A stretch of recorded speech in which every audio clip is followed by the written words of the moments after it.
Hello everyone, it's me Corey from Group 2. I'm here along with Scott, Delia, Angel, and Laura, and we're here to present to you why mass media controls communication. Hi, my name is Laura, and I'm here to talk to you about the media and communication. There are four basic ways we communicate: verbal, nonverbal, written, and visual. There is a strong global connection between the media and communication through television and through the internet.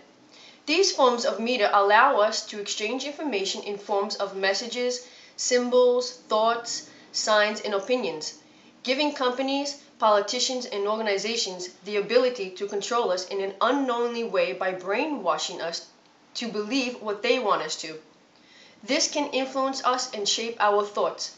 By flashing certain images and words, this can change our behavior along with interfering with our personal beliefs, morals, and ethics. The media and mass marketing input is destroying self-awareness, instinct, and intuition. It is well known that watching television puts our brain activity at a much slower, somewhat hypnosis state. Knowing this, the people behind the media and their companies have an added advantage.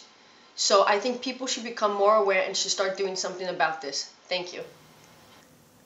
Hello, my name is Corey Green, and I'd like to explain to you a little bit of why mass communication controls the media. For one thing, it's been controlling the media for a very, very long time. You can actually date it back to even World War II if you want to go as far as that. We can even go farther. But World War II wise, Adolf Hitler easily used mass media, propaganda, yellow journalism, you name it, to rise to power in Germany, and it worked successfully. He got an entire country to be on his side and do horrible things to a lot of people. Benito Mussolini did the same thing in Italy, and Joseph Stalin did the exact same thing in Russia.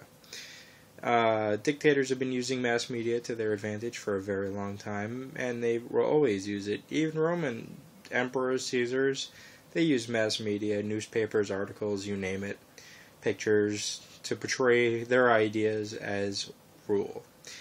Nowadays, mass media controls everything. Fox News, CNN, they all have their own agenda, whether it's Republican or Democratic, and they put their views based on political parties. They let you see what they want How you does to the see, media nothing affect more. communication? The modern media is a destruction of the struggles of civil rights leaders such as Martin Luther King Jr. My professor shows a video of the Boondocks, Season 1, Episode 9, Return of the King, which analyzes how media has affected our mentality, which affects communication. In this episode, it shows what it would be like if Martin Luther King Jr. was alive and willing to today's society. From his perspective, we see the reality of media evolution. He's upset to see us celebrate the so-called freedom of using drugs, using women as sex symbols, calling each other the N-word, a word that is so offensive but so common between people, ignoring the history behind the word. This is not the reason why civil rights leaders gave their lives for. Today's society has nothing to celebrate. The media is controlling our minds. We think we have freedom.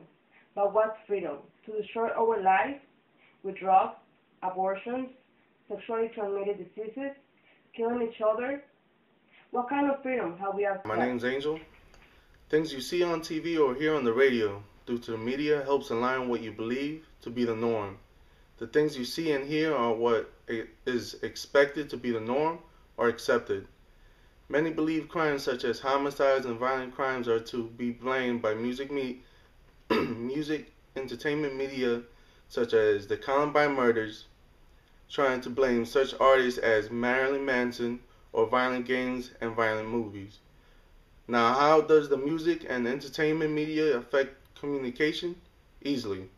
It affects those who believe it to be the norm and the way of life, such as rap, rock, and country music, and many violent movies and video games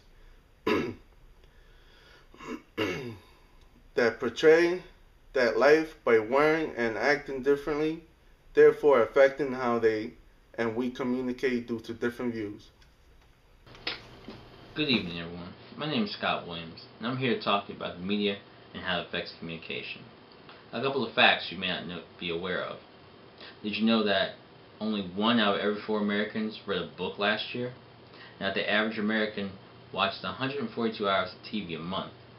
And also that 11 corporations control a significant portion of the news and print media in this country. Now, what does that mean to you? It means that they have a major role in shaping your perceptions. The majority of the information you watch or read in a newspaper has been fed to you through a corporate or government filter. The government corporations have entire branches and divisions whose sole purpose is to change your perception from what you believe to what they've conceived. In those hundreds of hours of TV watching, they have conditioned our brains to accept what we are told, to believe what we are shown, and to leave little room to question its authenticity. News, it no longer happens on the streets. It's crafted in controller rooms with producers, media consultants, and group psychologists. CNN, MSNBC, Fox News, and local news channels now all tailor-make and manufacture the news to be most effective to an audience in specific regions. When people accept what is told to them without question, they will begin to believe fiction as fact, rumor as truth, until their perceptions are no longer their own. So I think it's time that we all need to wake up, turn off the TV, and find some truth for our own. Thank you. So to conclude, for Group 2, we've looked at types of communication used within the media, we've looked at mind control in the media, we've looked at how it affects the music industry, we looked at the mentality behind the media, and we looked at how the media shapes perceptions. Thank you.